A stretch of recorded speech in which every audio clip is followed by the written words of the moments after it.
میرے استاد کرام اور میرے ہمنشین ساتھیوں، السلام علیکم ورحمۃ اللہ وبرکاتہ۔ جیسا کہ آپ لوگوں نے میرا موضوع سماعت فرمایا، میں نے اس موضوع کے متعلق قرآن مجید میں سے ایک آیت کا کچھ حصہ پڑھنے کا شرف حاصل کیا۔ دعا کرتا ہوں اللہ تعالیٰ مجھے اس کا صحیح معنی مفہوم بیان کرنے کی توفیق عطا فرمائے۔ قرآن کریم میں اللہ تبارک و تعالیٰ نے ارشاد فرمایا، وَمَن یُؤْتَ الْحِکْمَةَ فَقَدْ أُوتِیَ خَیْرًا کَثِیرًا، اور جنہیں دی گئی حکمت فقط اوتیٰ خیرًا کثیرًا، بس تحقیق وہ زیادہ بہتر ہے۔ محدثین کرام، مفسرین کرام نے یہاں سے حکمت سے مراد یہاں پر فقہ کا علم لیا ہے مراد۔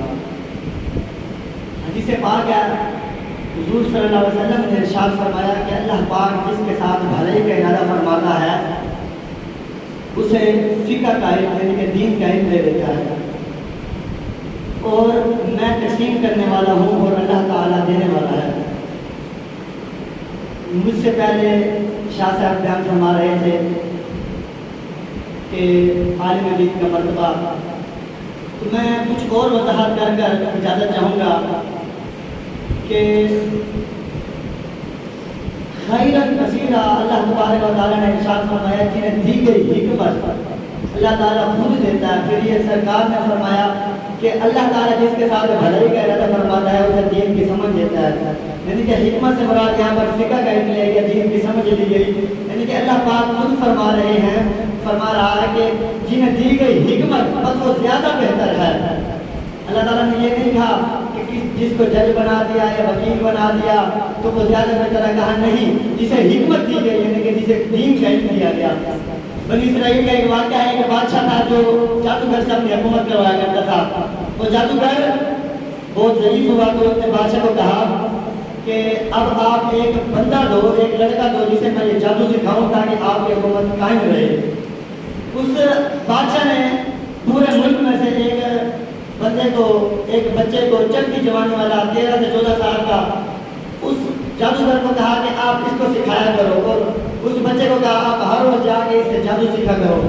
جب وہ بچہ جاتا تو راستے میں ایک اللہ کا ولی جو اللہ اور اس کے رسول کی باتیں کر رہے تھے اور جو دین اسلام کا درس دے رہے تھے، وہ وہاں پر بھی رش ہوتا تھا تو وہ لڑکا کھڑا ہو جاتا کہ دیکھو یہاں پر کیا ہو رہا ہے۔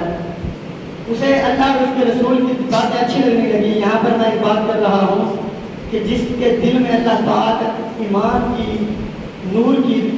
کا نور ڈال دیتا ہے اسے ہی دین کی بات اچھی لگتی ہے۔ تو وہ زیادہ ٹائم جو ہے اب وہ اس ولی کے پاس بیٹھا کرتا تھا اور کم ٹائم اپنے ٹائم میں سے وہ اس جادوگر کے پاس جاتا تھا۔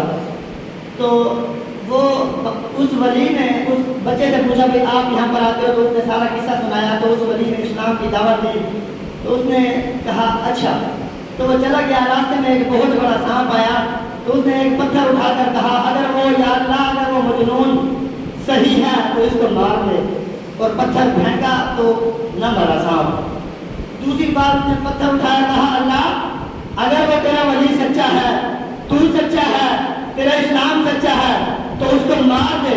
تو وہ پتھر اٹھا کر جب مارا تو وہ سانپ مر گیا۔ تو اس نے کلمہ پڑھ لیا۔ بادشاہ کے ساتھ ہوا دینے والا تھا وہ نبینا ہوا تو اس کے پاس آیا گیا، وہ اللہ کا ولی بن چکا تھا۔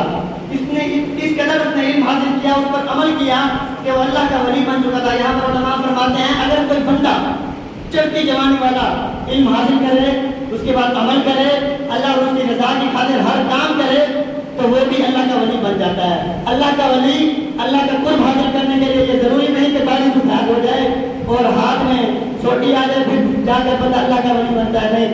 اگر چڑھتی جوانی والا علماء فرماتے ہیں اس کو اللہ پاک جلدی اپنا قرب عطا فرما دیتا ہے، کیونکہ جوانی عبادت ہے ہی جوانی کی۔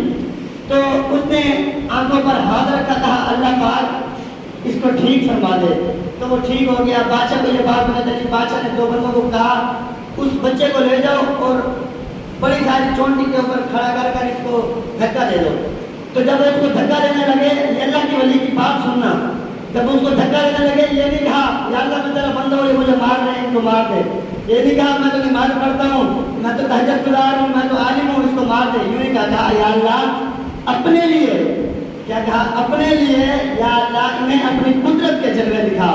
جب یہ لفظ بولا تو وہ جو گرانے والے تھے وہ خود گر گئے.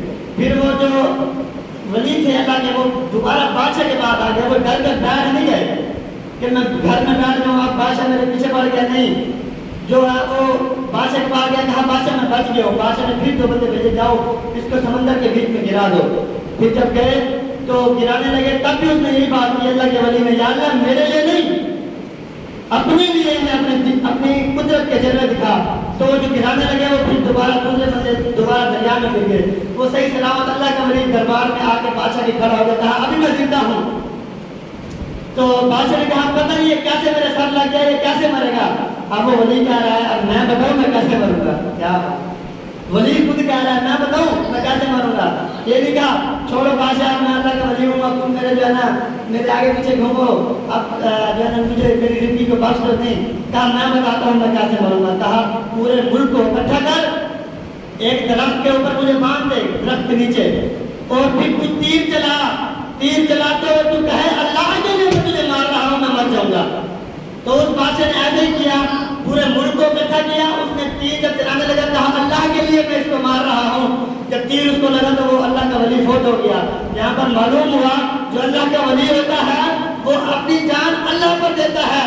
اگر اپنی جان مانگتا تو وہ بھی اللہ کے لیے, اگر وہ کچھ کام کرتا تو وہ اللہ کے لیے کرتا ہے. کہ ڈھنگی منگی نہیں ہوتے جو 200 روپے دو جی میں تمہاری جان بخش دوں گا, میں تمہارا یہ کام کر دوں گا.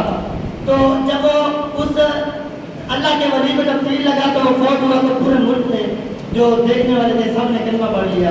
میں انہیں الفاظ کے ساتھ میں اپنی تقریر کو ختم کرتا ہوں. آپ دعوانا الحمدللہ.